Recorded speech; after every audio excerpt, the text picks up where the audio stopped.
Hi guys, how to make rolling or scrolling text credits in CapCut PC. Now, go to the top menu and select text, then click the plus icon, or simply drag default text straight into your timeline. This is where every credit roll begins, so don't skip it. In the top right text box, type out your credits or paste your pre-written list. Here is the secret. Change the font and decrease the font size to make it look clean and professional. Tiny tweak, huge difference.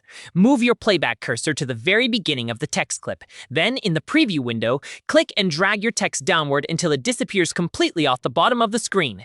This is the starting position for your scroll.